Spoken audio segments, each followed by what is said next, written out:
Hey, everybody. Everybody survived. We made it out of the heist. Welcome to Capers, the Chicago Way. Last week we had a heist, and well, it was a heist that took about 2 sessions to kind of fully deal with. But we are back, and all the players are here. Hello, everybody. How's everybody doing? Hello. Good. Everybody waves. Um, um, the just a quick note for Mad Fishmonger there for our Satroka who did some writing for Capers Noir, which just came. People are just getting their copies now.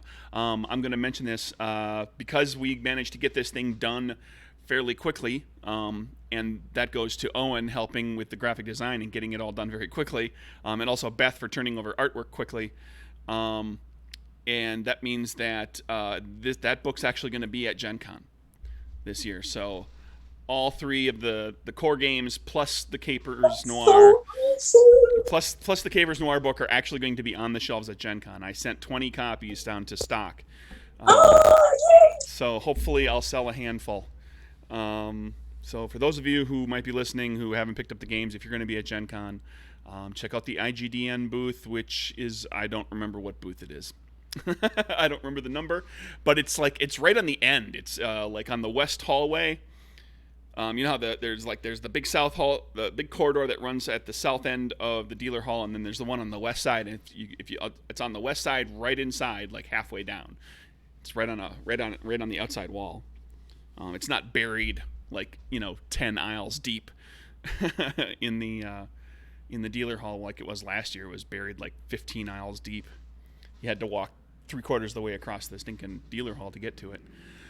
Uphill and barefoot. Yeah, both ways in the snow. Yeah, yeah, yeah. So that's happening, and as of this past week, all of the events that we have scheduled for the IGDN room for all of the NerdBurger stuff, which does include Mad Fishmonger doing some GMing, are all sold out. All the spots are taken, and Chris, who is going to be doing some of the games, doing Capers and Die Laughing, right, at Games on Demand, is going to be getting all of his time slots scheduled. So there's going to be a billion ways to play NerdBurger Games stuff there at Gen Con. It's really looking forward to it.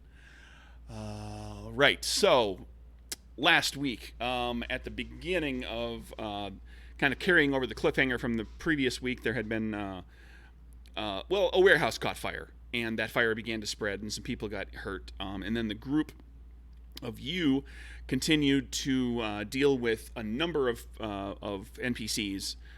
Some who were looking to kill you. Some who were just being threatening. I believe it's fair to say that that Kieran kind of controlled the front of the warehouse a little bit with some very convincing charisma checks to kind of get people kind of on his side, to kind of confuse them and befuddle them and make them think he was there to help.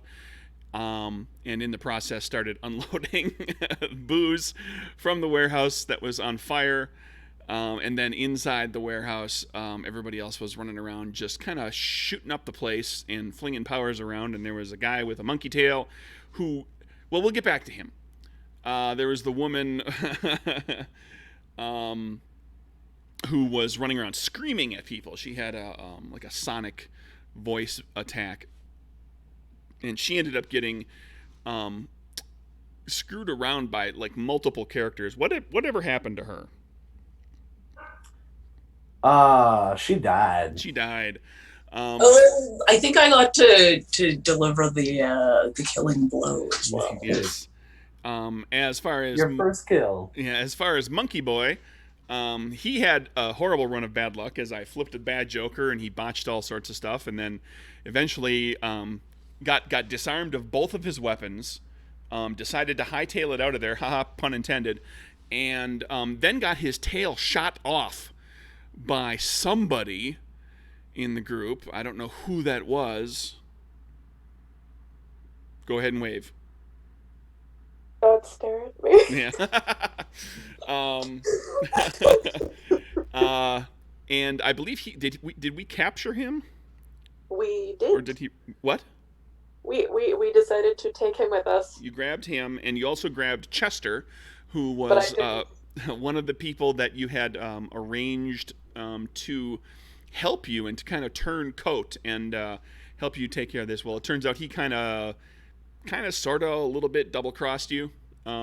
And you guys had to deal with him and some of his buddies, and then you grabbed him as well, on the believe, on the way out, and several truckloads of booze and beer, and then Rose. Well, Rose, why don't you tell everybody what you did as Well, everybody was leaving?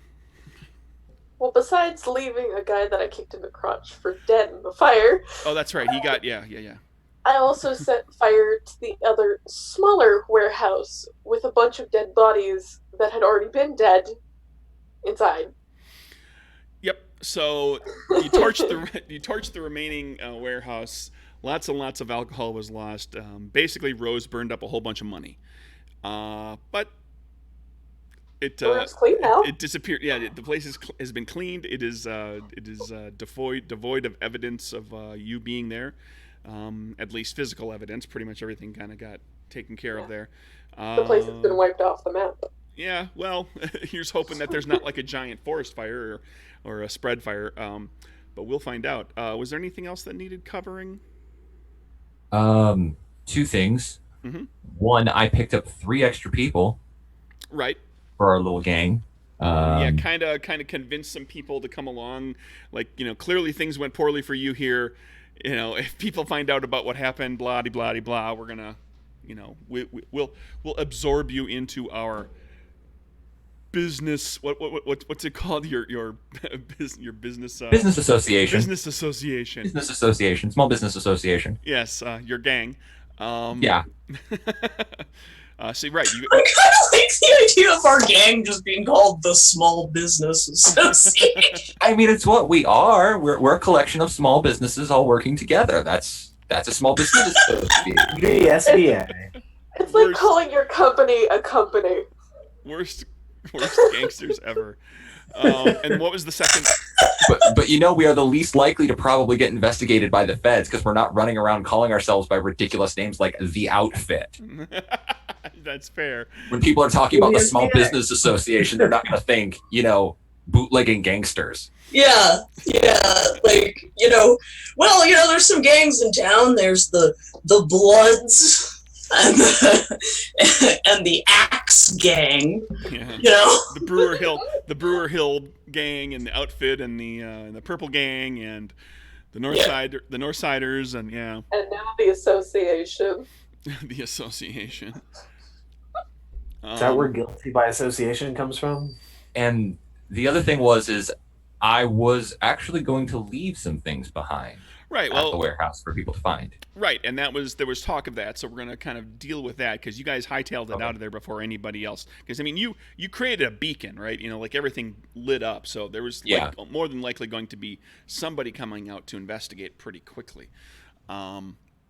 So this is later. Like, well, we're gonna kind of time jump a little bit. We'll kind of hit some things and we'll kind of bounce around and move forward in time a little bit as we hit some major things. But the first thing, I guess, on Kieran's mind was that you get the trucks out of there, and you're able to get your contraband, your booze, hauled to various places. To some of it to Sully's, some of it to to the Russian neighborhood, to the Ukraine village, some of it to other people's homes and not warehouses so much. You don't have really a warehouse setup, but just storage sheds and basements and We do have the stevedores. right. who Well, it's just all often of work in those, warehouses. right. All of those people, like wherever people can store stuff, they're just you're just getting it out of sight at this point, and that puts all of you into kind of like you get back to Sully's with what you've got. You're able to unload that, and here we are.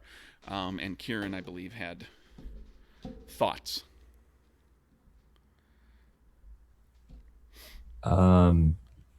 Yeah, Kieran was going to, now that we've sort of gotten here and things have settled down a little bit,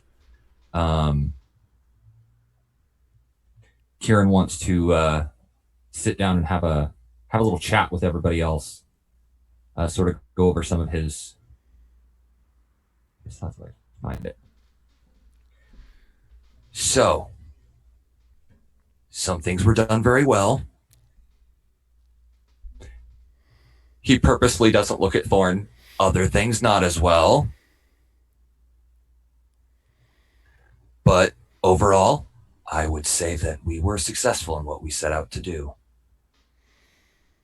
Was there some problem with what I did? You mean the part where you burned down the rest of the booze? You mean the part where I cleaned up an entire set of evidence that may or may not have had not only our fingerprints on the scene, but our footprints on the scene? There were definitely a lot of people we killed. More than enough DNA spent running around grabbing boxes and or, in Zatroka's case, grabbing small things of booze out of containers and throwing them into a pocket. How many people did we kill? I didn't kill anyone. Judging by... One or two. Not just A one that I did. Judging by the number of people that I saw dead, some of them not by us, but definitely 3 of them by us, maybe 4, there would have been more than enough circumstantial evidence to point to us if I hadn't burned down anything. In the future, before we burn down anything extra, maybe run it by someone. Sure, We should sure. come to a Okay. decision. All Look right. at it this way, Extra Kieran. things down. Let's talk about that then, okay? So the next time we are in a situation where the building has started itself on fire, and I can choose whether or not to let the entire building go on fire, or try and stop the fire from going to another building, which has more than enough dead people in it already, I should not set the building on fire? Correct. Kieran, look at it this way. We filled up the trucks as much as we could take. We weren't bringing any more with us this trip. The chances of us getting another shot at it were nil. We got out of there clean, and nobody else got their hands on that liquor. I call that a solid win. This was a blessing. Take And it as such. if anything, the area is now cursed. So there's a chance we'll buy the area for cheaper and build a warehouse on top of it. Well, we didn't get out completely clean. What do you mean by that? I might have left a few souvenirs. Oh. Pardon? I left a few souvenirs. Belongings of a acquaintance of ours. And who may be this acquaintance? Little Bill Thompson. All right. You did not discuss this back when we were when you guys were exiting last time around. So yeah, I'm gonna make you eat a moxie. Oh, absolutely. For the flashback scene to yes, to do that. Basically, yeah. You said you were going to plant a few things. Go ahead. Mm-hmm. So, yep, I will go ahead and take away a moxie.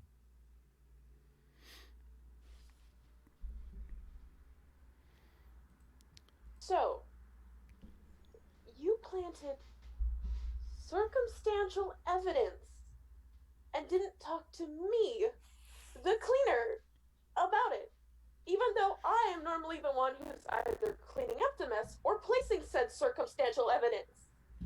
What can I say? You're rubbing off on me.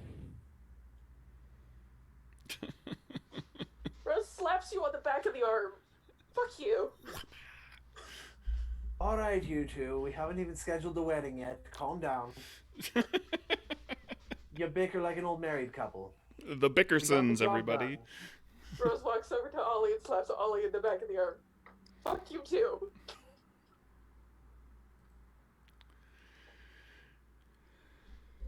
It helps sell the whole story that we were trying to set up initially.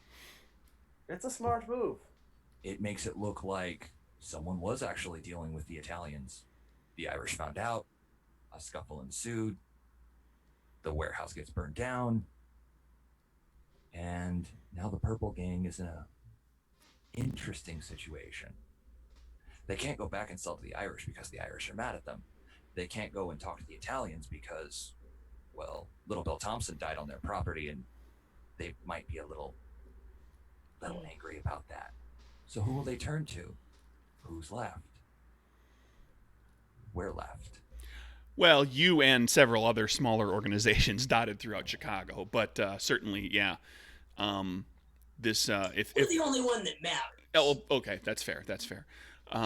If this sticks, then yeah, this could potentially sour the Purple Gang's relationship with both the Northside Irish and the Torrio Capone crew. But that'll take time. Essentially you have to wait, kind of, to see how that plays out. That's going to be one of those things that takes a little bit of time, because nobody has cell phones and there isn't instant social media where you can immediately start calling somebody out and trolling them. You actually have to wait for you have to spend time waiting for people to have meetings with each other. Unless certain people spread some rumors all over town. Well, I have a job at club. You do. I can do a little with spreading some rumors, but I don't want to get myself in trouble. Oh, no. Just a little casual gossip, that's all. Yeah, I think I can do. I may have a buddy there at the club that has an ear for gossip. Might be fruitful to talk to him. My bartender friend. Oh, right, yes. That will be good. I will make friends with him too. Before we do anything else, though, there's a rat I need to have a chat with. I'll go with you. Seems like it'd be fun to deal with two birds with one stone. What do you say? I'm game for some company. All right, who are you going? Who are you looking to talk to? I want to talk to Chester. Chester. I'm assuming Rose wants to talk to Monkey Boy. Rose wants to see if Chester knows Monkey Boy, for one thing, and then to see if she can get Monkey Boy to be on our side now, since she did kind of tail issue. I would say that's a problem. 2 separate occasions. I don't want them in the same room when we're talking to them. So. Mm-hmm. 2-on-1, and then. Yes, exactly. Karen, would you care to join us? You tend to be. I'll let you both take the lead, but yes. Excellent.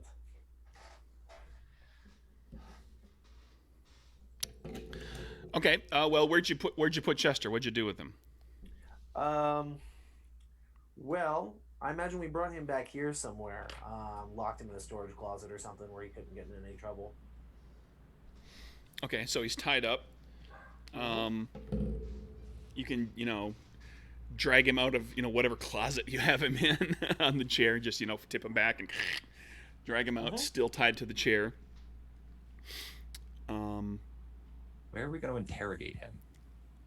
Well, I mean, we my assumption is you are back at Sully's Pub, which is, in the back of the boarding house.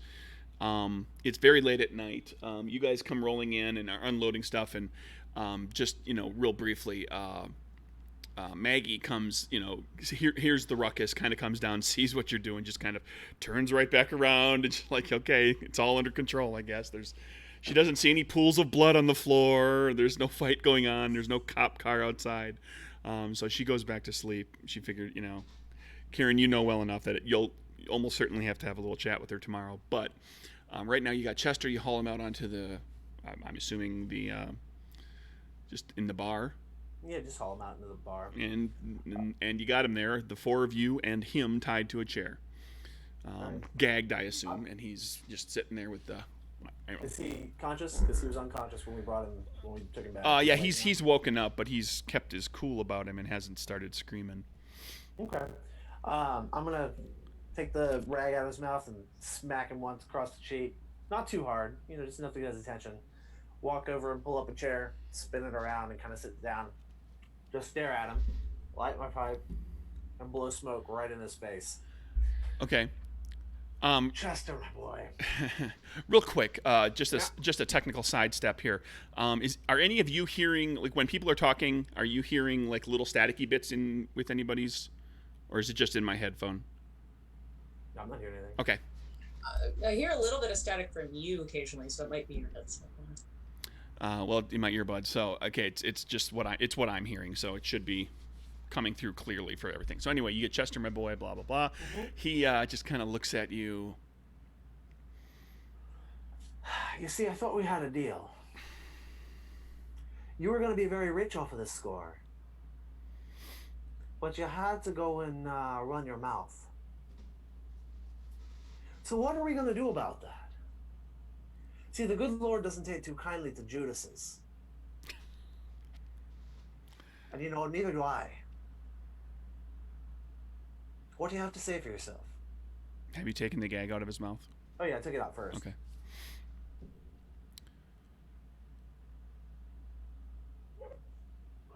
It's a dangerous business what you and I are in. And what business is that? You're smarter than that. Come on. No, I'd like to hear you say it. Come on. He just continues and says, I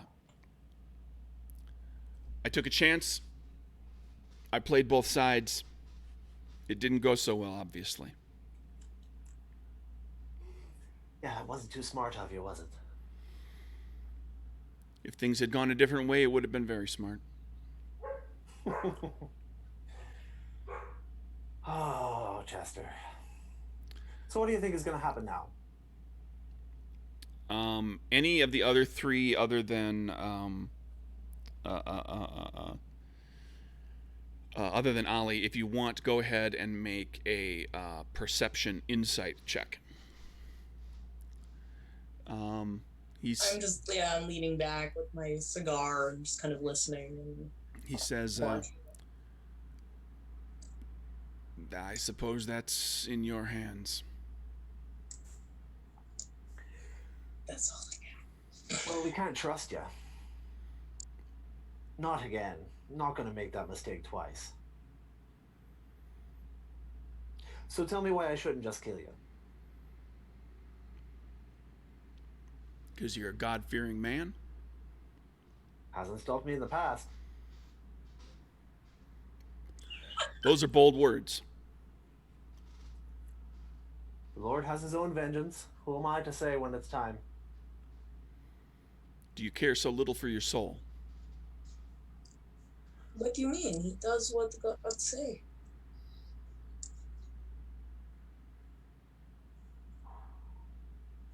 You not know? He have straight line. I'm looking at all you guys' checks. All of you. Ollie's kind of like just playing the fun part here and getting him to talk. And the three of you get the impression that he is stalling for time. And Rose, you are pretty sure he's waiting for something. Kieran, I Yes. think we're going to have to speed this lovely conversation with our man Chester here up a bit. Because Oh, I'm in not that case.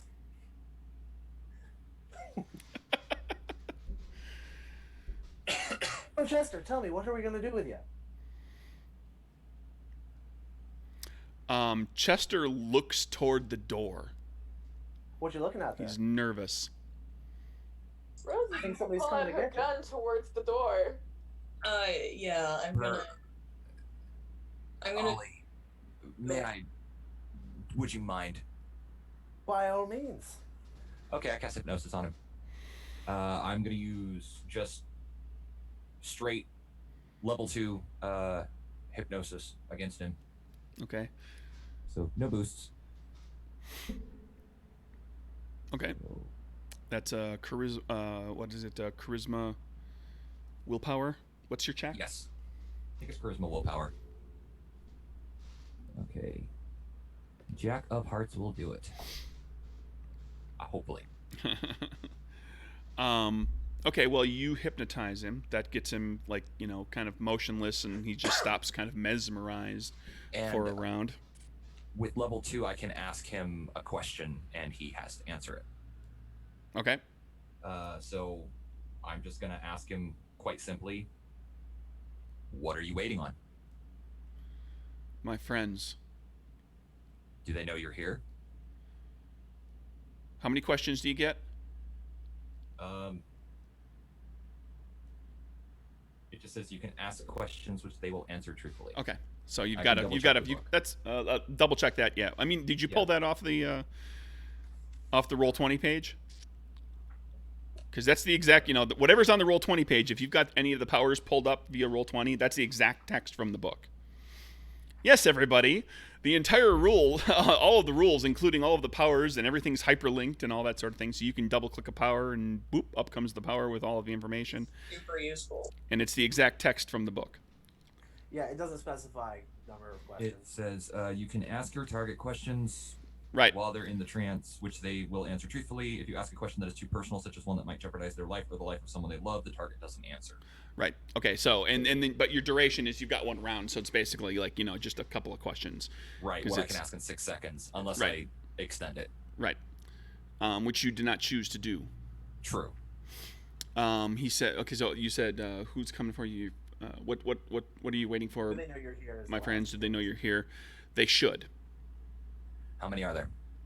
2. Okay. And he snaps out of the out of the hypnosis and immediately kind of flips out and is like staring at you in horror, like he realizes what's just happened to him. Well, Chester, my boy, it seems we don't need you anymore. I'm gonna prepare an action towards the door. So now, Ollie, they get their warning shot. Let's not get too hasty. After all, there's a lot of things we can make Chester do. Dance. And I look right at Chester when I say that. Okay. All manner of terrible things. To his friends, to his loved ones.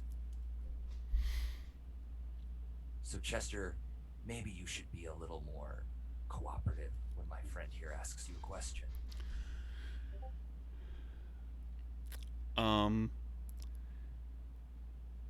You hear a bit of noise, like somebody's trying the door handle. I'm standing right in front of the door. I'm gonna look at everybody, and then just like point to the door and be like, Chester, it seems your friends have arrived. Let them Why don't you get them to leave? Citroka, why don't you let them in?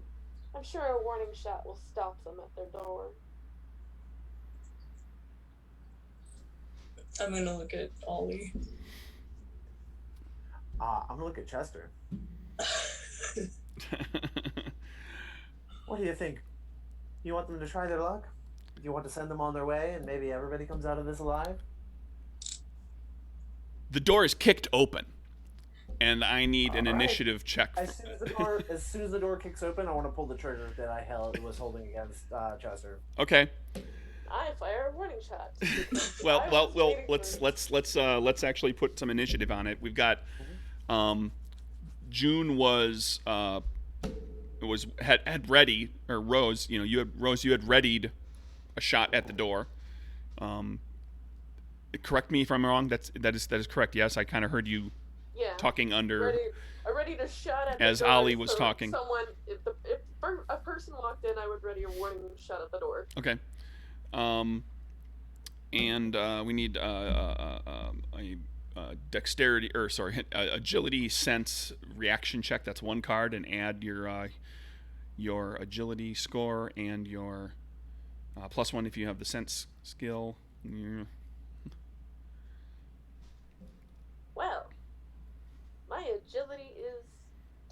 I do not have sense. Yeah, it's 13 for me. 12 for me. Ollie, I'm going to give you the shot right at the top of the order since you were kind of managing the scene, so to speak. So it only makes sense that you go right away. Yeah, I did not pull my. Sorry, I forgot to pull my. No, that's okay. Go ahead and pull it Yeah. for the purposes of like further rounds. But right now in this round, you'll go boom. Like the first thing that the door gets kicked open, and you immediately fire. And Rose gets her warning shot at the door. My agility is 2, by the way. What? My agility is 2 for initiative. Okay, well, it's whatever. What's your total on everything here? Looks like Jack plus 2 for agility, right? Rose is probably. She's got a +1, so she's at a king, and I'm at also at a king. Who's going first? I don't have a +1. I have a +2 to agility. Oh, then you're going first. Okay, so Rose, Ollie, and then what happened with with Kieran and Satroka? Who's faster? I think Satroka is. Yeah, my agility is 3. Yes, Jerk's faster. Because she's a thief. All right. Okay, Ollie takes. Ollie, you take your shot. Do you want me to pull forward, or I was at point blank? So what do you think? Well, he's not completely incapable of defending himself. I mean, he can be moving his head side to side, but you pull for it with advantage because you're right there, and like it's a surprise. Like out of nowhere, you just fire the gun. All right, so it would be agility guns plus advantage. Yep. So I have 4 cards. I think I'll probably just I'm using the pistol, which does suit +1, so that would do 4 damage. I'll go ahead and keep pulling, and I can always come back to it if I don't get a better card. I'll stick with the Ace of Spades. Okay, well, what do you want to do with those 2 boons? You get a boon for spades and a boon for ace. Can I put 1 into damage, and can I use the other one to kind of shock the incoming people into pausing for a moment by watching me shoot their friend? Sure. Okay. So you take your shot, you blow Chester's head off. He's dead. And then Rose takes her turn. Warning shot across. Just what do you? With what gun are you using? Do you have a gun, or do you have your freezy gun? I have my freezy gun. Freezy gun. So this is just a warning shot kind of thing. So you're like shooting the door jam or something like that. Just putting the effect right next to him. Yeah, shooting a lovely bolt of ice, saying, "I could freeze you in a moment's notice, probably." Chill out. Okay. Don't. No girl puns. So you take a shot right across their bow, as it were. Big icy on the door jam right on the wall right next to him. Satroka. Yes, they do look startled. There's 2 men in the doorway. One of them has a Tommy gun, and one of them is holding a bottle of liquor with a rag sticking out of it, and has a lighter in the other hand. Okay, so that guy, I would like to. I'm going to use my density increase boost. Okay. I think. And I would like to try and kick the bottle out of the guy's hand. Okay. So I'm hoping I can use agility. Or like, I don't know how I would use agility to, because you have no strength. Yeah. I have pathetic strength. Well, I mean, to try to kick the bottle out of somebody's hands. That's out of his hands yeah. somehow, That's like. get it out of his I mean, that feels an awful lot like just brute force of just boom, right out of the hand. Yeah. I'm just trying to think of what would be a good way for you to. I mean, you could go up there and do. agility is one of those things where you use their movement against them, use their what they're doing Yeah, against them he's kind of thing, strong, rather than brute force. So so it's more of a finesse kind of thing. yeah. You know what? I have a dagger, so why don't I just stab him in that arm? Well, you can stab him in general, and if you pull a boon, you can Yeah. call the shot on the arm. Okay. But you can also, like we talked about before, you can always, if you don't pull a boon on your check, you succeed, you can spend a moxie to add a boon to it. Yeah. So you can get that other effect that you're looking for. All right. So dagger. Stabby, stabby. Dagger. No. How many daggers do I get? I get this many daggers. Okay, but then. Okay, hang on. But it's clubs and it comes with complication. I know. Okay, wait. For dagger, yeah, all I have is my agility, so I can't add anything to that. unless you want to spend a moxie to try to flip another card. And then if worse comes to worse, then you can spend a moxie to go back to the king, and then you can spend a moxie to give yourself a boon. So you'll blow 3 moxie in the process if the fourth card doesn't pay off for you. What should I do? Are you asking me or the rest of the group? Fun. Other players, feel free to chime in. I love it when the other players coerce the current action player to take a chance. Not when dealing with a Molotov cocktail and Kieran's bard isn't. Yeah. That's true. All right. Because I wanna blow the moxie for the boon. Because I'm hoping a king is a success. Almost certainly. Yeah, in terms of the stab. So I will blow the moxie for the boon of knocking the cocktail out of his hand. Okay, so you're sticking with the king. You stab him with a dagger. So that's a knife. That's color +1. +1, yeah. So that's gonna deal. That's the Tommy. Number 1 is the Tommy gun guy, and that's number 2 is the Molotov cocktail guy. So that's gonna deal 3 to him. And you spend the boon to have it be an arm stab that causes him to drop the bottle, but it came with clubs, so the bottle falls onto the floor, rolls 10 feet into the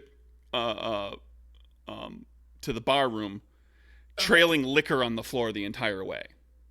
Because Okay. it's a full bottle that is now on its side and it is spilling half of its contents onto the floor of your bar, and he's holding a lighter.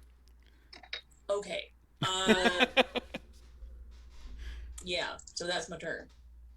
Kieran, after you comes the bad I guys. guess if I have any movement, I'll move toward the bottle. Sure, you can move basically, wherever you want, in kind of like right there in the middle of the bar room where you guys are. Yeah, I mean, I've done my action, so I can't grab the bottle, but I'm gonna, go to it as if I'm going to get it. Yep. You can spend 2 moxie to take another action and grab. And Question. Would our surprise of these two guys have put us at advantage on our pulls? They were coming in here fully expecting have to fight their way out. Yeah, but I pulled a boon on my last one, and I wanted to use it to kind of shock them. So Yes, and that means they have suffered any disadvantage mechanical when they do stuff. Gotcha, that's what it was. I was just wondering what the mechanical effect was. Yep. That was. Yeah, because you affected them, so it becomes a thing that has to do with their action. Perfect.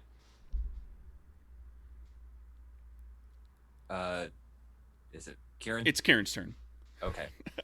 Now there's a half-empty liquor bottle that is spilled out on the floor of the bar. And a guy holding a lighter, right? Yeah, he's got a lighter. Okay. Given how many people smoke nowadays, the other guy may very well have a lighter as well. It's just that one has one out. Okay. Kieran is going to use. Let's see. He's going to use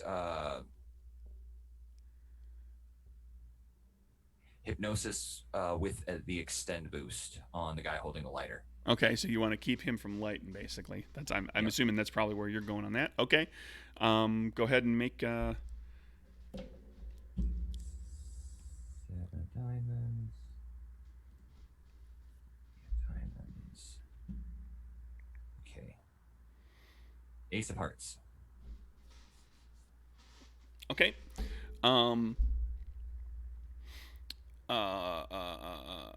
Yeah. So you hypnotize him. He's kind of swaying there, he's holding the lighter, but he's not doing anything with it. You basically, effectively immobilized him for a round. The guy with the, are you going to move anywhere? Not gonna move. Okay. Just gonna maintain eye contact. Their turn. The guy with the lighter kind of sits there dumbfounded, being kind of stunned at being hypnotized. The other fella sees, has seen his friend get shot, has seen an ice ray get shot at him, and he now he's seen Kieran do something weird with his eyes, and so he picks up he levels his Tommy gun at the whole group of you now that he knows he doesn't have to worry about his buddy, because he's dead in the chair, and just unloads, just sprays bullets. Whoops. Well, I didn't mean to grab. How can I set this aside? I didn't mean to grab that. I guess that's okay.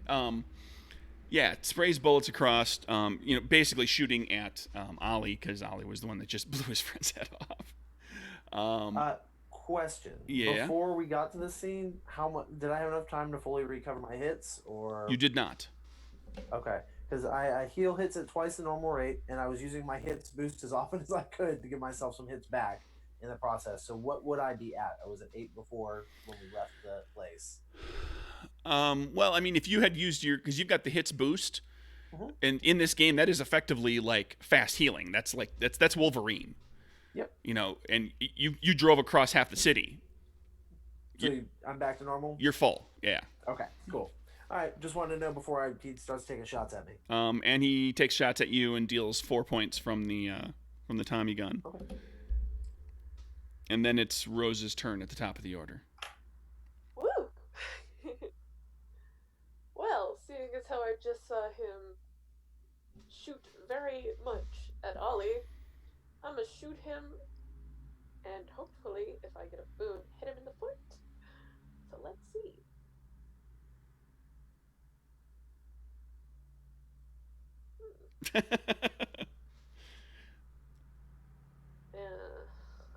Might have to spend a moxie to draw another card, because this is with my ice ray gun, right? So if it's with your ice gun, then yeah, you've only got the one card, right? Yeah, Thus, at this point, life. she's very new to the ice gun, just figuring it out.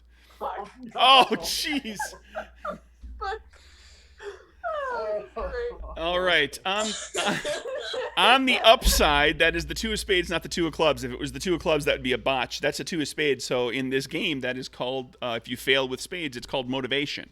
So you get a moxie point that you can use on your next turn, but you have to use it on your next turn or you lose it.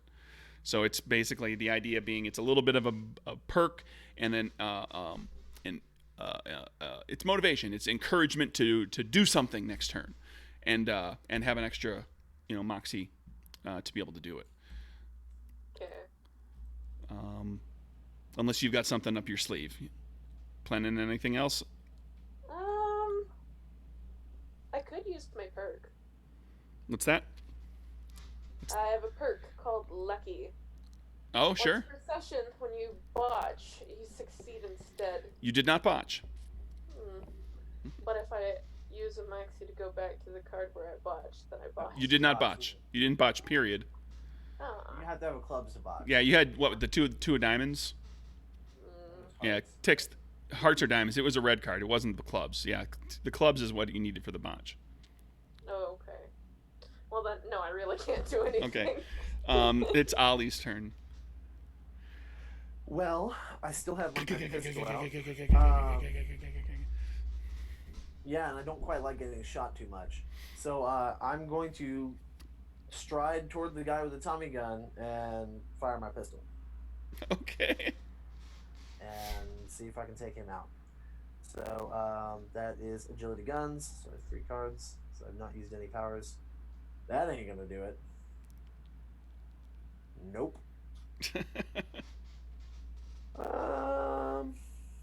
Complication. Do I want the complication?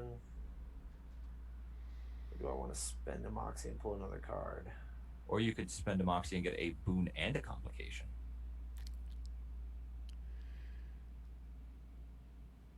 I could.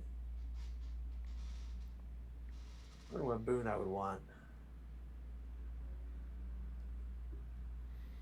Well, given that it's clubs, you're not doing a ton of damage. Yeah. So I'm thinking. Um, 3 Moxie. Just trying to figure out how I want to play it. Yeah, I will do that and do additional damage with it. And this is with what gun? The pistol. Pistol, So so- it's 2 + 1. So it'll be 2 normally plus whatever the boon is. Is that an extra 1 point or an extra 2 points? That's 2. Damage is 2. Extra 2 for the boon. Okay, so 4 points of damage. Okay, so that's going to take him out. What do you want to do with that? This was. Are you shooting to kill? Yeah, he just shot me. Okay, shoot to kill. He's boom, dead. Down he goes. You've got another Tommy gun. It's Troka's turn. So is there anyone else? Or is that other guy still up? He's up and hypnotized. He's just kind of Oh. standing there looking, just staring dumbly into space. Okay, then I will go pick up the bottle that was on the floor, and get that up out of the way, so nobody's going to be doing any damage. I don't want to mess with whatever is going on, so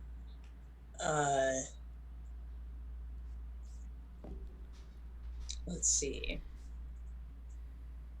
Yeah, I guess I will now that I've picked these up, I will I'll go stand next to the hypnotized guy, and I will keep my knife out, and I will hold a stabby stab for when if he attacks or it's needed. Okay, Kieran. Since I know that Satroka is holding her action, I'm going to ask him, where do you keep your weapons? Where are they on you? To the hypnotized guy. He pulls out a pistol from a shoulder holster. I kind of motion for Satroka to take the gun. I'll take it if I can. I mean, you've effectively got him hypnotized for as long as you want, so you can basically do what you need to do with him. If there were more bad guys, it'd be a different story. But you're down to just him. And then, running on the assumption that you're keeping the extend boost going this whole time. Yes. Okay, so you've traded Chester for this guy and a dead body. So let's go ahead and I'll tell Satroka to tie this guy up while I maintain the hypnotism. Okay. I'll do that. I'll tie him up. And get him in a chair. Okay. What are you planning to do with him? We're basically out of combat at this point. Okay. I'd like to question him. Okay. Maybe. I guess the first question I would ask him is, why did you come here? Who do you work for? Okay. Well, so that we don't dwell on this forever. Long and short of it, Chester arranged, if things went south, he had friends that were going to bust him out. These were them. It went poorly. Gotcha. And so now you have 2 dead people and this guy, a bunch of gunfire, and everybody who, like all the staff type people, Maggie and Siobhan, and everybody who live in the boarding house or in the back of it here, are now down in the bar room wondering what the hell's going on, and they're seeing dead bodies. I'm going to implant a memory in his mind to where he and his buddies came here to try to rob the place, and we defended ourselves. Okay. With enough time, you basically got the guy locked down. With enough time, you're able to end up taking care of that. So, but you implant that memory, and what do you plan to do with him? I will look over at the others and be like, so what would you like us to do with him? Maggie and Oh. Siobhan are hauling Chester's body out to the back. Wait a minute. This was self-defense from a robbery. Well, no. I guess we don't want the cops down here. Well, at least not unless they're the right cops. I don't have any on my payroll. I don't know about you. The last time I spoke to a cop, he wasn't very friendly. I might know one or two, but they don't work this part of town. Well, anyway, I'm going to follow them and help with the cleaning of the body and body parts. Seeing as how you've splattered the room with brains all over. Speaking of, dear, do you know what can get this out? I'm really low on shirts these days. Try. Well, I mean, you really need to wear them.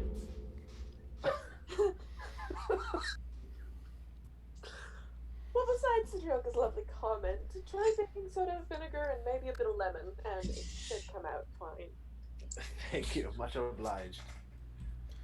Before you all go your separate ways real quick, if we could just have another discussion about how we maybe don't want to murder every single person we come across.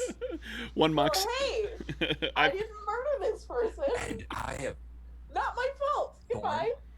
I greatly appreciate it. Thank you so much for your restraint.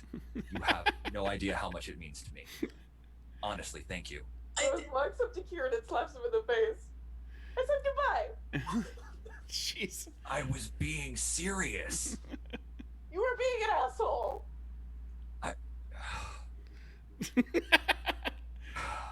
Ladies and gentlemen, everybody, boys and girls, everybody listening, all you folks, yeah, it's episode 9, and somebody has finally called Kieran on his crap. Oh, Chris, don't look dejected. We all like you, and Kieran's a lot of fun. Well, this is Kieran being dejected. Chris thinks this is hilarious. Yeah, Kieran. Let's face it. Kieran is kind of a dick. Oh, he totally is a dick. Okay, I'm glad you agree. I was saying kind of to be nice. Oh, yeah. For the record, I gave everybody a moxie for that encounter.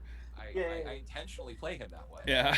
Well, you know, Always trouble in this exchange. I didn't really kill the guy. How about I did both of those. Rose? Would you like to take the easy route here to clean this all up? Do we want to make some checks with you kind of leading the cleanup? Because you do have bodies to dispose of. I would love to lead the cleaning and do some checks. Okay, so getting the bodies out is easy enough. Cleaning up after them is not terribly difficult. It becomes a question of like, what is your story, if should a cop come by? Yeah, I think. Well, so Triple will suggest like maybe we tell the story that they breaking in, and if cops say, well, you know why you not call police, we say, well, we pretty sure this guy's in the gang, and we not want to have gang problems. And then Rose too, it might be worth a scout outside, real quick out the front door, just to see and I'm talking like immediately after all this happens, to see if there's like anybody walking around out there looking out their window, like. Do you have witnesses, so to speak? Do you have anybody that's kind of noticed something that's going on? Nosy neighbor. Yeah, the nosy, Mrs. Achmonic, the nosy neighbor. Well, we have lovely Sasha to look around for us, hopefully. Either that, or I would gladly look around for us if Sasha's not available. Well, I mean, this is you. This is your chance to take on whatever. I'm just suggesting ideas, and you feel free to follow up if you have bright ideas about what you want to do with the body. This is your cleaning moment. Because this time you can't just burn the place down. No, and we can't drop him in the river like last time either. Yeah. Or send him. Well, river's not out of the river. The river's not out of the question.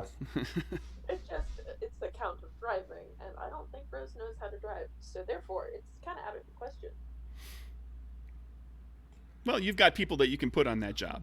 Ollie over there, just he's dumb as a box of hammers and knows how to drive, so he takes orders I'm taking well. another trip down to the river, aren't I? But it's Well, up to Rose.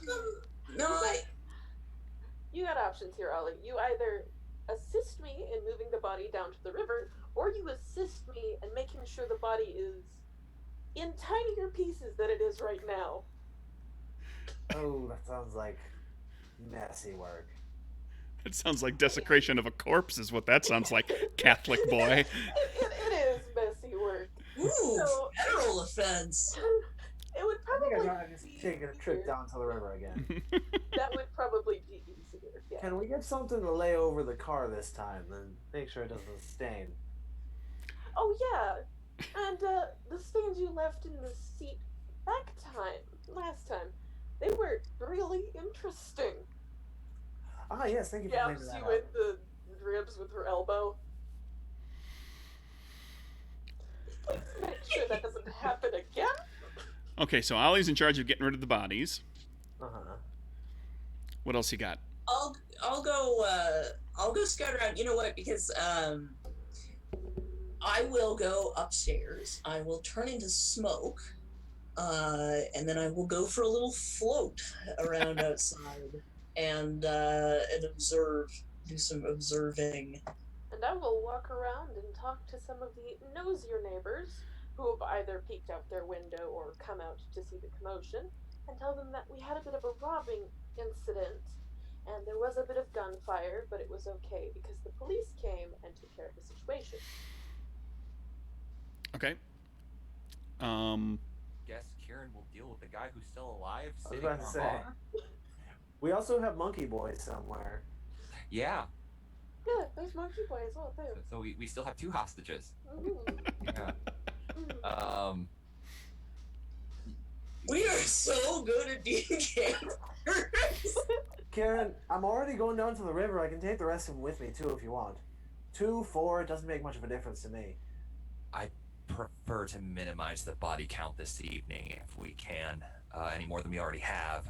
That's fair. You should probably check the stiffs for personal effects, money, weapons, anything like that. Oh, Kieran, while you're here Very smart. taking care of the only guy who's still alive, do you mind talking to Mr. Monkey Boy and trying to get him on our side? I mean, I know there was a bit of an incident with tail issues, but, you know, I can take care of that. He won't remember the tail thing. please make sure he doesn't remember he had a tail. I don't think I can do that, but I can make him forget that it was you who shot off his tail. You did shoot off his tail, didn't you?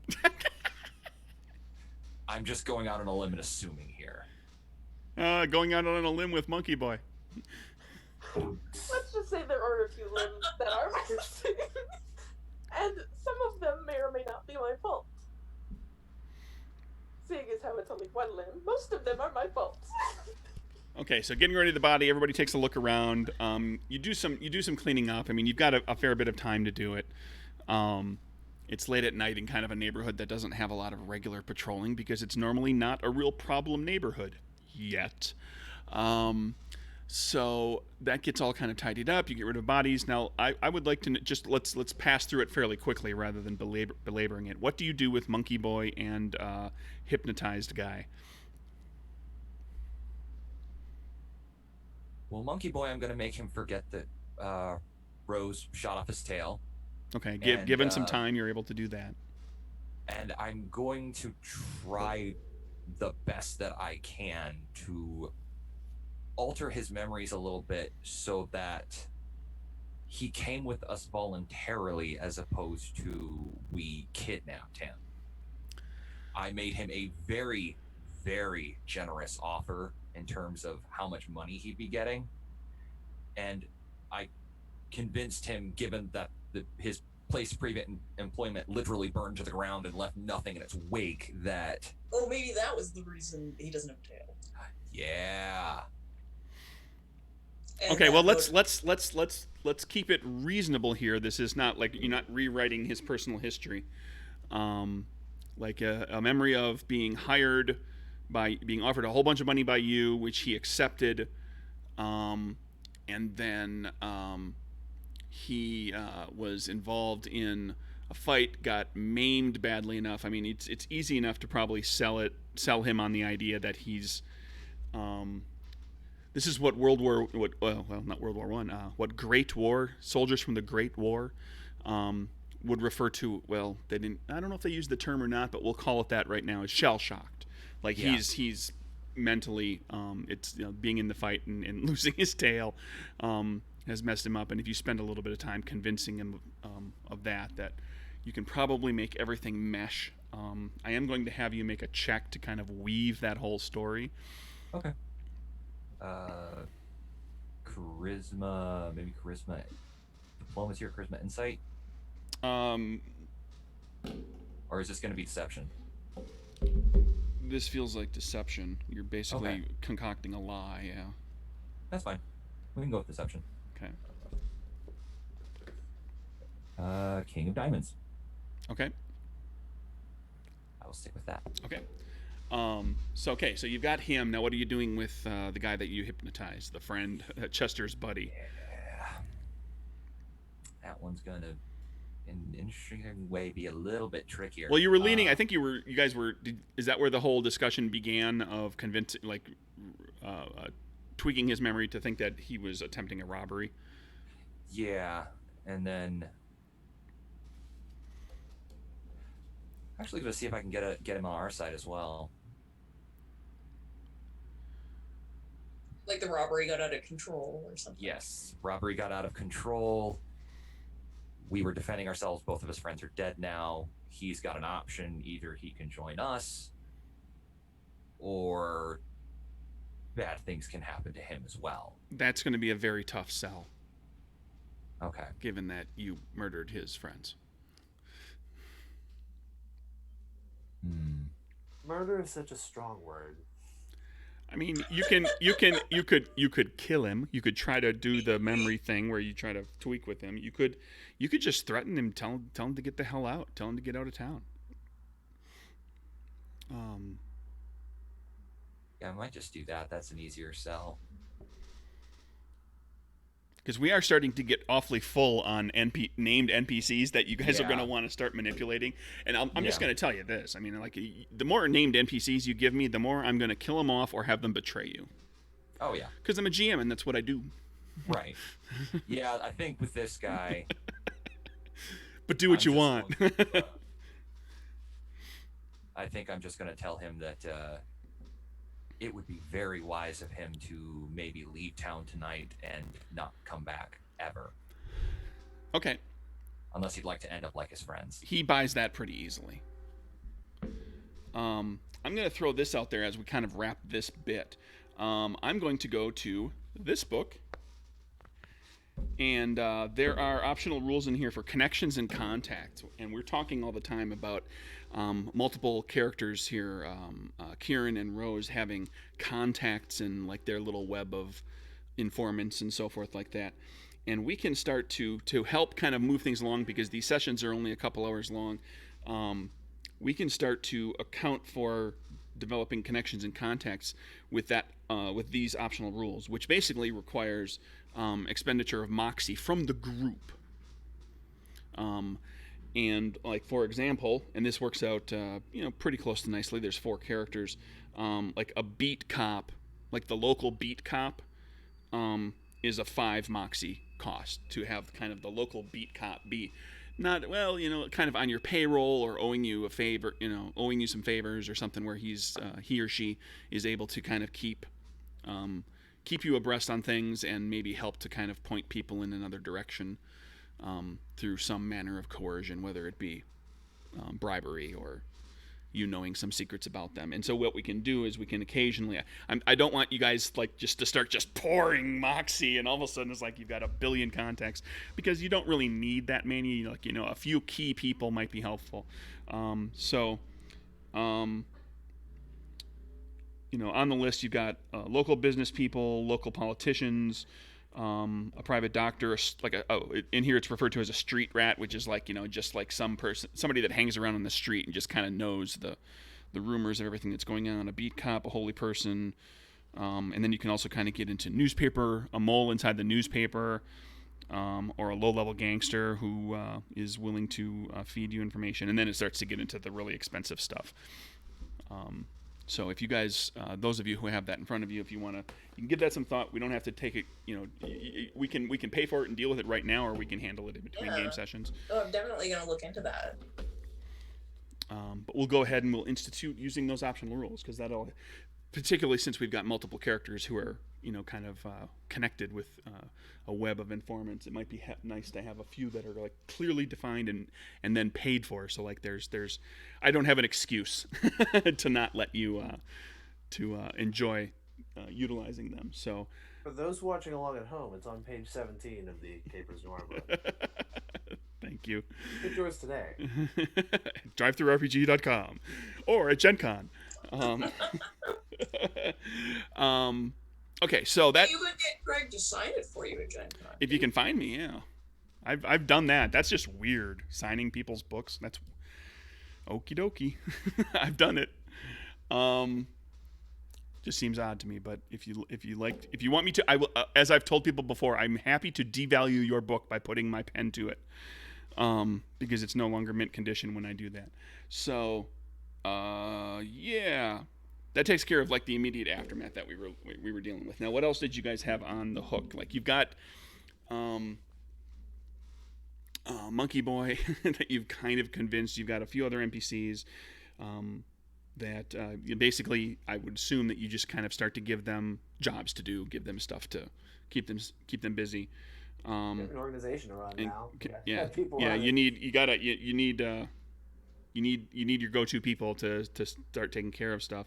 So they start out, it's we don't have to get into the details of it right now. At some point there might be a problem, and I might introduce that to you, but we'll deal with that. But I know that you were looking at some other things, which is to reaching out to the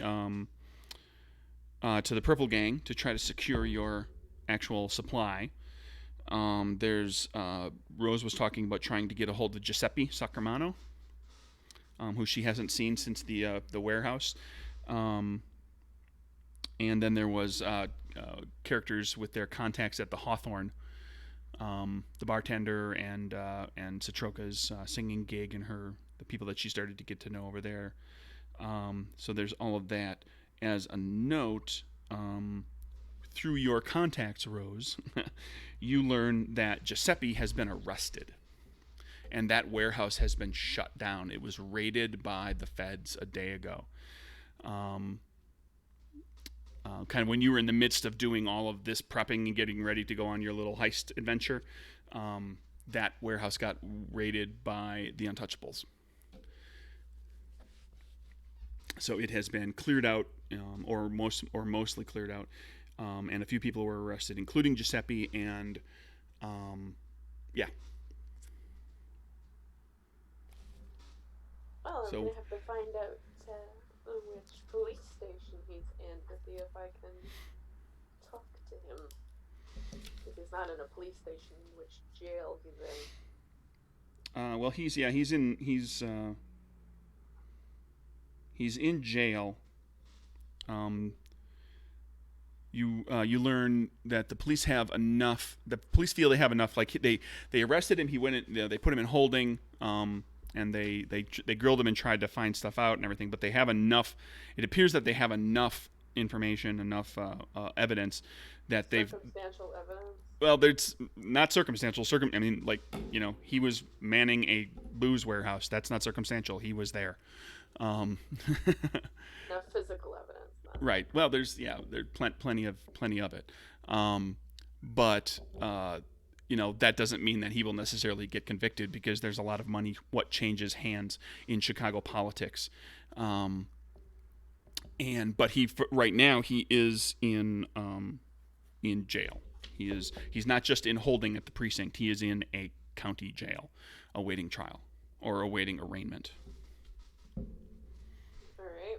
And it's right at the beginning of that. So it's like, unless he gets, he'll get arraigned. He'll, if bail is set, he'll get out. potentially, probably more than likely, unless he's on the outs with his gang, somebody will foot his bail. But that's going to probably take a little bit of time before the wheels of justice turn slowly. So he won't get arraigned for at least a few days. Well then, I'll mark down on my calendar when his court date is, and I will probably wait until I hear news either of that he has thoroughly been put into jail or that he has been bailed out of the issue at court. Right. Okay. But until then, I'm going to run to one of the local stores and purchase a lovely new knick-knack. A what?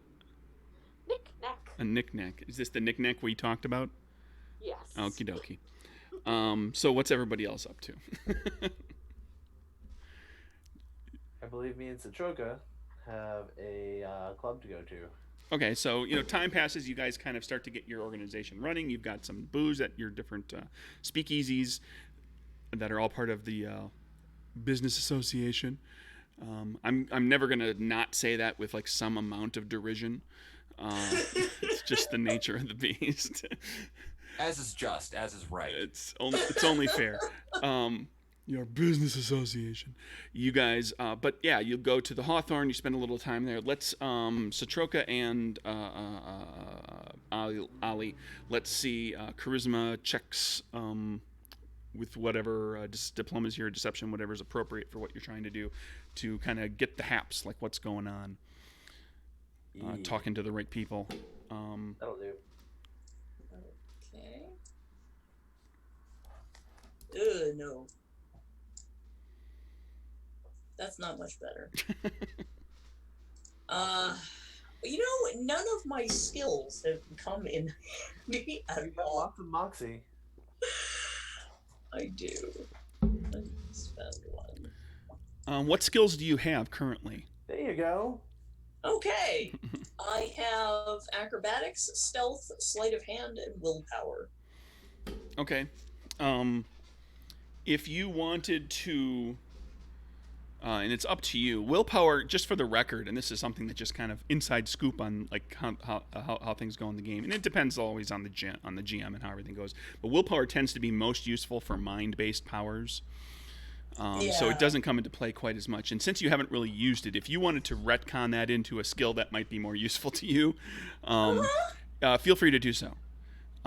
Those other thiefy skills, I'm sure, will come into play at some point. It's just the problem with your thiefy skills is that you've taken a power that kind of supersedes some of it. Little. So if you can turn into smoke, you don't so much need to be, like if you can turn into smoke and fly around, acrobatics isn't as useful to you. But we can talk in between. Let's do this. Let's go ahead and make your willpower change, because that certainly doesn't seem to be serving you. I think I need to turn that to perception, because that seems to make way more sense. And let's see. Let's you and I talk in between game sessions and see maybe if there's another skill that you want to retcon out, because you haven't been using them, so it's not like you've gained any benefit from them. And you didn't know really, how everything was going to play out until we got going. That's how I usually handle it with the games. It's like if you clearly see something that you're just not getting any use out of and you haven't really used, we can retcon it into something else, because it hasn't cropped up. It's only fair. I'm not going to hamstring you by because you made a poor choice. Not a poor choice, an uninformed choice, because we hadn't played yet. So anyway, Ace of Spades, Queen. You get word. Okay, let's see. Ali gets Queen talking to the bartender.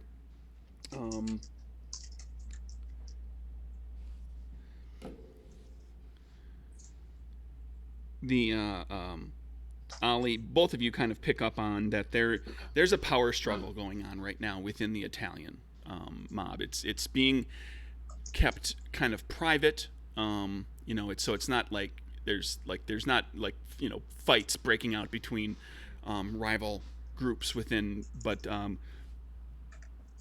Giada Torrio and Capone are kind of at each other's throats right now. Neither one of them has moved against the other. Capone is insisting it's time for Giada to, to retire. She is older. She's like, she's a generation older. She's more than a generation older than Capone. She's in her 60s. And he's kind of like, pushing for her to retire. They're like, it sounds like, there's a lot of talk of like, she's older. She's groomed him to take over. Why doesn't, just let me take over. You can sit back, just let the money roll in. You can have a very nice, you can enjoy the rest of your days. And, she's got her nice home and cars, and she's got a boy toy and all that fun stuff. So why, concern yourself with this business? You've earned it. You've earned your retirement. And she, on the other hand, is, wary of his temper and his temperament, because Capone is known to get violent pretty easy. So Troca, on the ace of spades. While I'm talking to the bartender, can I add something? I might have to make a poll for this, but Sure. During the conversation, I would like to bring up kind of casually that I heard a rumor that the north side might have hit a warehouse up north that the Italians were involved with. How about we do this? He doesn't know. He hasn't heard anything like that. But if you want to spend a moxie, you can plant the rumor with this guy who seems to have his finger on the pulse of a lot of stuff, and see if that starts to Yeah, that's the idea. spread out. So yeah, give me a moxie for He gets his that. information from somewhere. I'm probably not the only person he's talking to, so Right, and so the question ultimately is what really happened. But if you throw that into the mix, then that starts to circulate around. And as is the case with rumors, usually it's the one that seems most reasonable, even if they're all false. The one that seems most reasonable tends to be believed. And Satroka with the ace, you're talking to the drummer for your band there, for the band there, that you've gotten to know him pretty well, and he's remarked to you that he's he says kind of like, I need you to keep this quiet. Of course. But I'm probably going to be getting out of town. I'm probably going to be leaving the band. Why? I got a cousin, out in San Francisco that wants me to come out there. There's opportunities for things. There's a great scene out there. Plus, and he gives you like what seems to be pretty reliable. Like he knows a number of people, and he just kind of talks about them, like for just first names or just last names, mentioning people, a number of names of which are Irish names, that he has it on pretty good authority. He's feeling it's pretty likely that the Irish are this close to moving on Torrio and Capone. It becomes a question of what's going to be the thing that lights the powder keg. Yeah. And you don't want to be anywhere near this. Of course, you are a drummer. You play music. Well, this is right? he looks around the Hawthorne, and he's scanning the crowd, and he's looking at like there's Italian mob, there's Italian mob, there's Italian mob. It's like this is the last place to be. If everything starts up here, this is the worst place you could probably be. Oh, you are right. Maybe I will think about that myself. It's probably a good idea. You could come out to San Francisco. If I come out there, I look you up, right? Well, he says that if you want, he'll give you his cousin's address when he goes to leave, when he's decided for sure he's going to go. Sure, yeah. Because look you up is a little tough in this day and age. Yeah, of course. But that was the idea. It was like I was sort of going to get some information of like vaguely where he'd be, and then leave it to a drummer to invite you across the country with him. Well, at least it wasn't the bassist. The bassist. Yeah, it's always the bassist. It's the stand-up bass, string bass. Yeah. So the group of you, and now this a little more time passes, everything's going along, and you've heard these rumors. I'll share that with everybody. Okay. Let's unless you had something else that you guys wanted to kind of look into while scouting for information, Ollie and Satroka? I mean, I was just really gonna, yeah, because I'm not that established there yet. Like, I haven't been there that long, so. Well, I mean, we're going to say that a couple of weeks have passed, so you've performed a few times.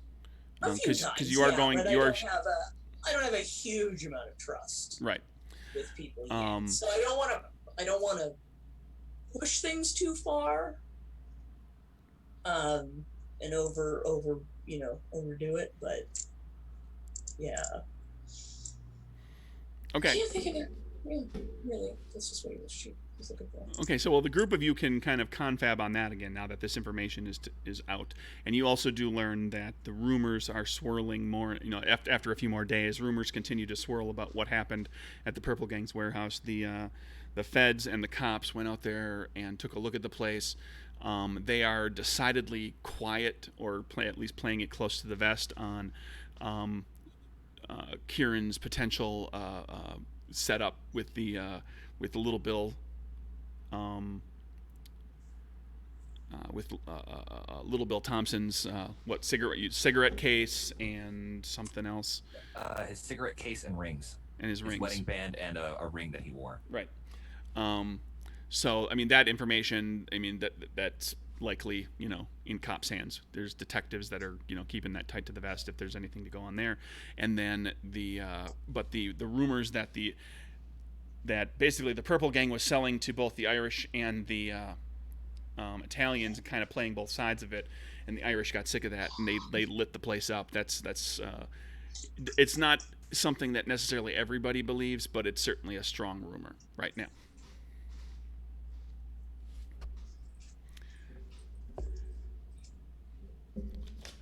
Well, I feel like we are maybe not anybody looking at us, which is good, right? Very good. Well, maybe we ought to make some more long-term arrangements for our stock here in town. Don't you think? Something a little less extreme than our last outing. Just saying we buy booze from the gang we just robbed. Are you ready to try to arrange that, Kieran? That was my plan. I know that was on the list. Yeah, that was on the list. Yeah. Enough. I think enough times passed where people sort of made their own assumptions as to what happened. It's reasonable that we could have heard through our various contacts about what happened and tried to make inroads into. Well, they're in a rough position. Maybe they'll be willing to sell to us instead of the Irish or the Italians, reasonably.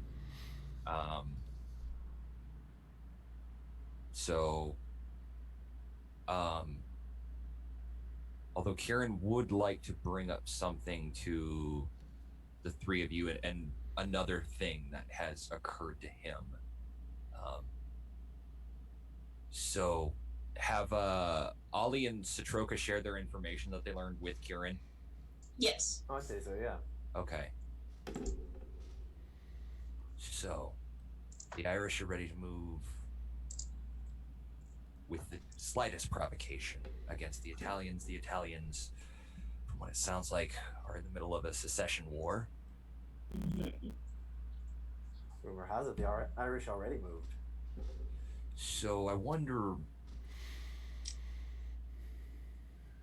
if we could hit someplace that Capone was responsible for, something that was a joint venture between them and the Irish. We might be able to kill two birds with one stone. We might be able to get the Irish to move more on the Italians and also make it seem like Capone is either selfish and trying to keep all the money for himself, or incompetent and further divide him and Torrio. Do you have access to such knowledge as to what Capone has been in with? Not at the moment. I was going to hope that maybe one of you could help me with that. I know that many of you have a better relationship with the Italians than I do. Well, they don't like me, but they don't hate me, so...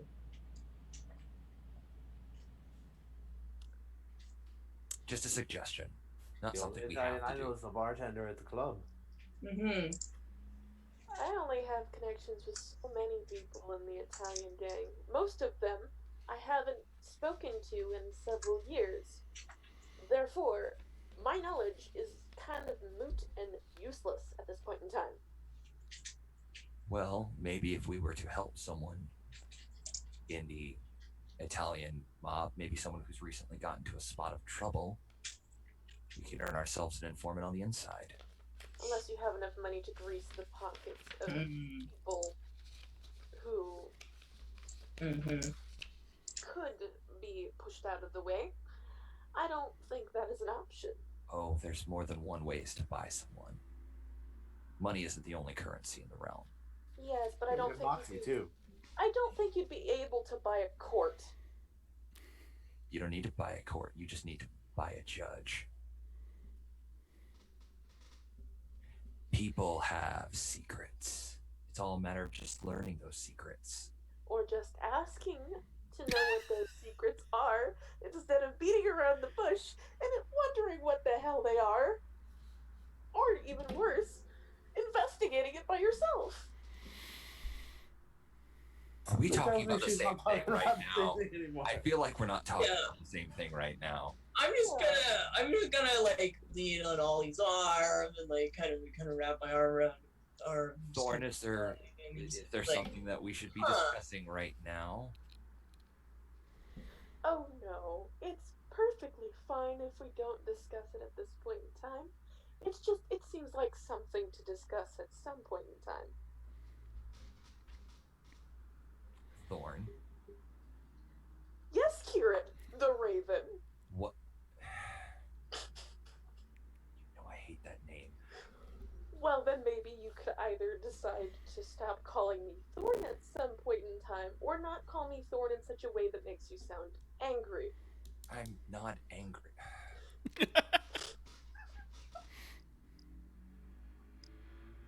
Rose? Yes? What is it that you wanted to talk about?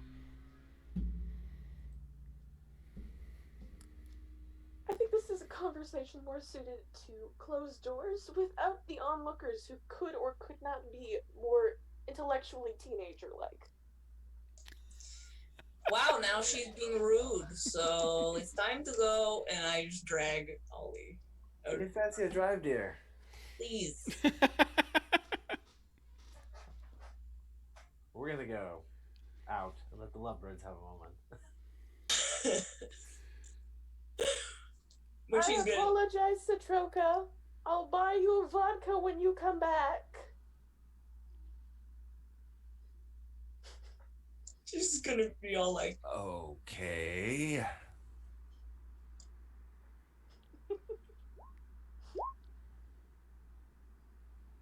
So,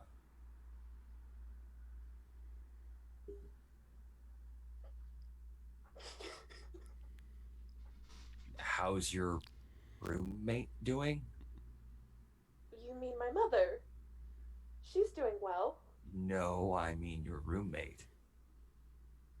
You mean my mother? She is doing well.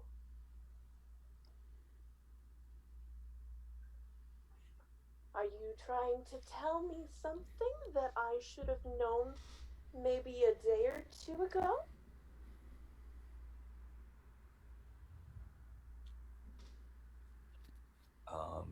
I've just seen a man walking in and out of your apartment from time to time.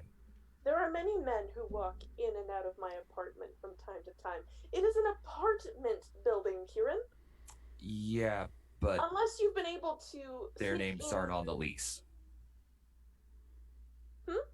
Their names aren't on the lease. Well, I think I would find that funny, seeing as how my name's not on the lease, actually. True.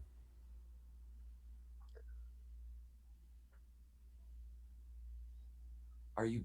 You know what? I'm just gonna cut straight to the point, the heart of the matter. Are you living with someone? Not your mother? That depends. Would it make you angry if I said yes? I suppose it would depend on the reasons that you were living with him. If he's someone you care for, if he's someone who makes you happy, then I have never said it was a he. Have you been stalking me? no, I have not been stalking you. Then how do you know that I'm living with someone who isn't my mother? How do you know that this person is a he and not a she? Because it's my business to keep tabs on my friends, to make sure that they're safe. Oh, really?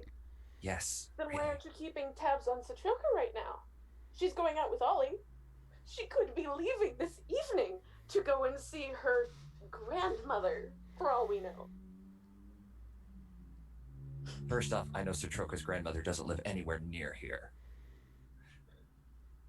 Second, I know exactly what they're going off to do. That stain that you mentioned last time, I got a full I covered them up with a blanket and gave them a pillow, okay? They're adults. I don't need to hear what they're doing, okay? I know what they're doing. They're two grown adult people. It happens all the time. I had to clean the stain. I don't need to know what they're doing, alright?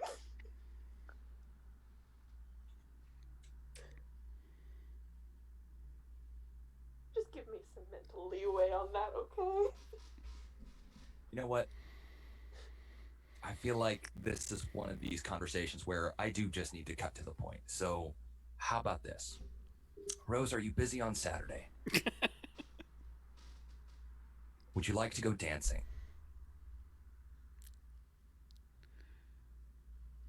This Saturday. Yes. I would have to check my schedule.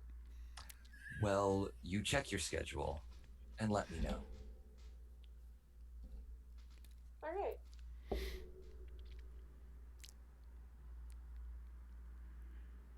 And the camera lingers on the sexual tension in the room. Meanwhile, we are Slowly drops back as the two of you look silently at each other. Meanwhile, Satroka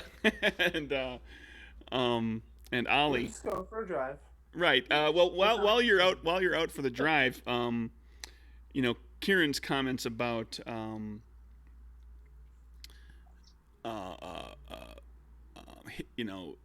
what you might do with a place, or trying to light the fuse that's going to put the Irish and the Italians at odds. And I think what Kieran's probably going for is hoping that they're going to kind of kill each other off. That'll open things up in general. It might not completely wipe either side out, but it could. It'll certainly put a hurt on them. It'll put a hurt on them. It'll certainly create opportunities for other gangs. Yeah. There are a number of speakeasies and restaurants and so forth that are co-owned essentially by the Italians and the Irish, because when Dean O'Banion, the leader of the Irish, was first noticed when he was part of the Newmarket crew and before he kind of started the whole North Side thing, he got in tight with Giadattorio, and they went into business together on a number of things. And over the years, those businesses have continued to be there, where they've actually got joint, where they're both involved, where they're both getting some amount of payment out of things, including the Ship. If you recall, that is the place that's called the Ship. That's the casino right by the Hawthorne. Oh, that's right. where Ollie won a whole bunch of money at roulette and then lost it all. That casino is co-owned by the two of them. Okay. The Hawthorne and the smoke shop next to it are pretty much Italian run and operated, but the casino is got both of them involved. So that's just to throw that out there. There are other places as well, as far as all of that goes, that are co-owned,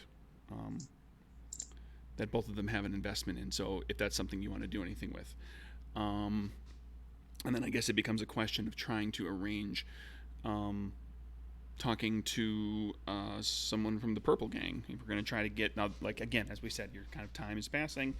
You want to, and your supply is starting to get used up, so it's time to get some regular supply coming in. Now you know some people who were working for the Purple Gang. Kieran, who do you want to deal with? Helen Jansen, Walter Page, or Joseph Ivanov?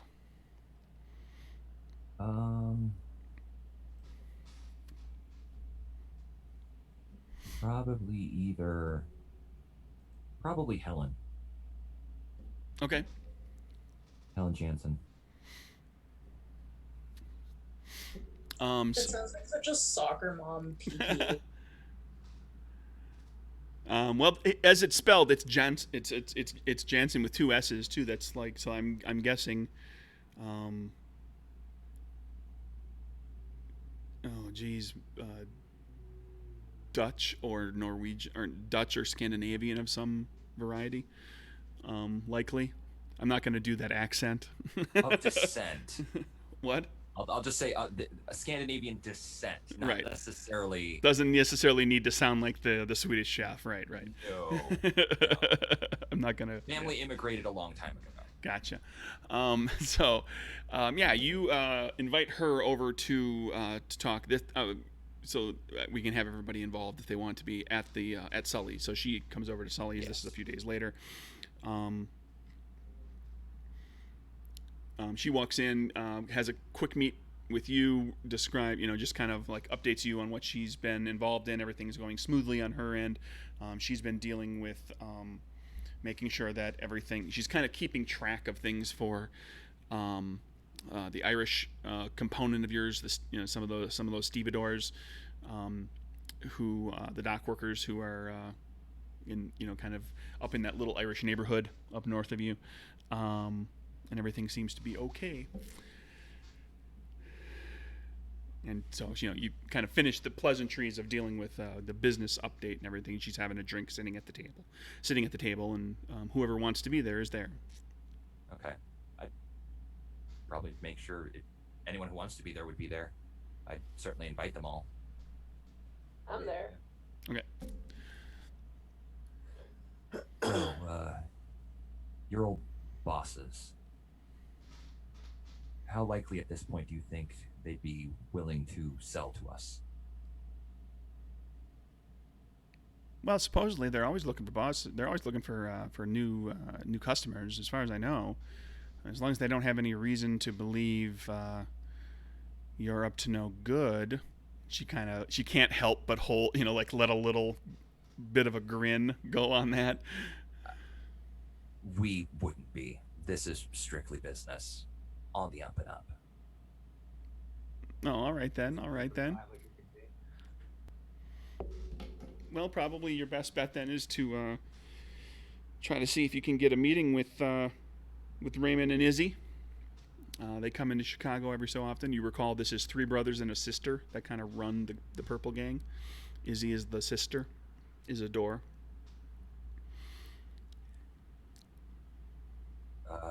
Do you know how often roughly they come into Chicago? Are they expected to be coming in anytime soon?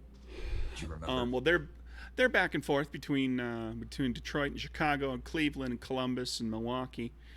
I could find out. Yeah. You could find out when their next stop in Chicago is and where they'll be. So we could set up a meeting. That would be greatly appreciated. She kind of surveys the room. Looks like you chose to come to talk to me. You chose to have me come in here, and looks like I can probably help you out with all of this. I appreciate what you've done for me so far, but quite frankly,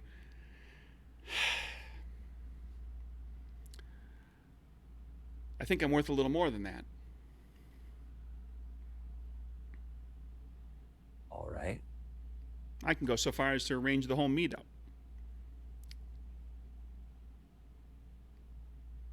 That would be greatly appreciated. Hand-holding a bunch of Irish stevedores isn't exactly the most exciting work. I think there's more. And she just like punctuates it with that little, the little finger jazz. Kieran, I think she's asking for a raise. Yeah, you've gotten to know her a little bit, and she's definitely ambitious. You know enough from talking to her a few times before that she's definitely got some ambition.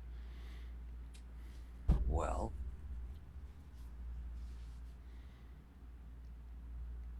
depending on how well the meetup goes, I could definitely see about giving you a substantial raise and maybe some more interesting duties and more territory to control.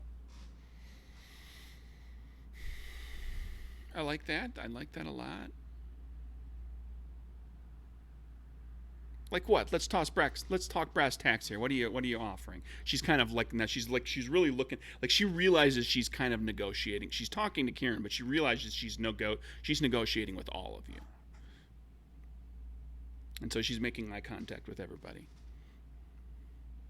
I'm open to suggestions. Let's put something in writing. So, What kind of jobs?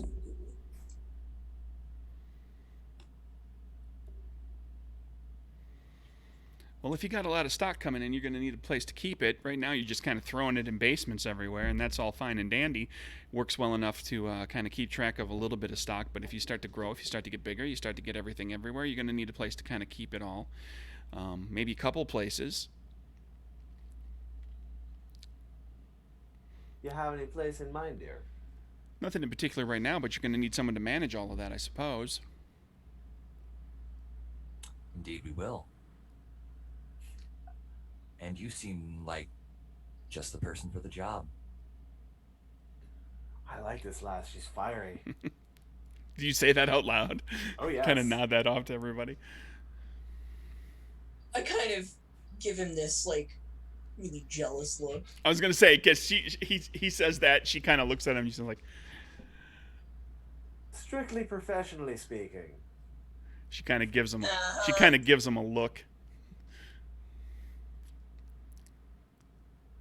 He's getting the look from both of them. I don't know why I decided that Ollie is like really attractive to everybody, but it's where I've decided to go, and I'm sticking to it. Sure. Ollie is perfectly. Oh well, I mean, Elsie has barely spoken to you over the course of the past few weeks. She just serves you your beer and then walks away. She probably spits in it too. You might be getting a little bit of spittle beer. Walk over to Satroka and pat her on the shoulder. You know how boys are. They'll treat you like a diamond, but then throw you off to the curb once they're done. Mm-hmm. I know. I'll always be here for you, though. Anyways. All right, well, let's talk more once you know what's coming in and what you're going to need. Agreed. She goes on her business on about her business, unless you have anything else to discuss with her. Nope. Basically needed to set up that meeting. A couple of days later, the group of you is at the pub at Sully's, and everything is kind of running swimmingly. Some of the locals, the regulars are there. Sasha's there. Big Ben's manning the door. You've got all your regular crew around. Handful of local Is Rudolph business people. Is Rudolph there? Yeah, sure. Rudolph's around. He's a little disappointed because you don't have nearly as much like really heavy dark German beer as he would like. So he's just kind of having this lighter tone stuff. But it's it's what's available. I wave flirtatiously at him. Rudolph raises up his glass, or his mug, and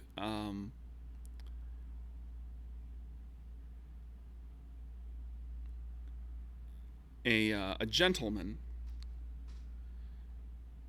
wearing kind of he's wearing a suit and tie with suspenders. He walks over, and it's like it's odd. He's wearing an outfit that looks like really it's a suit coat and tie and suspenders and everything. You recognize that, but it's like it's a style you've never seen before. It's like he's you've run into this sort of thing in the past occasionally. Every so often you meet somebody who's kind of internationally traveled, perhaps, and he might be wearing like some fashion, from France or Italy or something like that. So he's wearing it's like the suit cut is a little out of the ordinary. It's a little different, and he sits down at the table with Rose, and he says,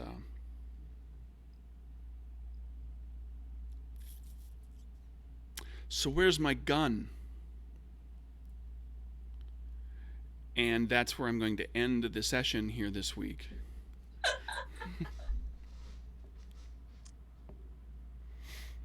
Rose, where is his gun? That is a good question. Rose, shall we do a brief flashback? You've had the gun for for several sessions now, and we've never really talked about where it came from. We could do a flashback. Characters don't know. The characters do not know this, but for the purposes of kind of telling the story, so that we know what's going on here. Rose, as I recall, you were on your way home to your apartment. This was back when you were in the previous apartment before you moved. And you were walking by that alley where you saw that, you saw kind of, we described at one point in one session, several sessions back, that you saw like a deal going down in the alley. And there was a fellow that got a good look at you because you were standing right underneath a streetlight when you stopped and just gawked at him.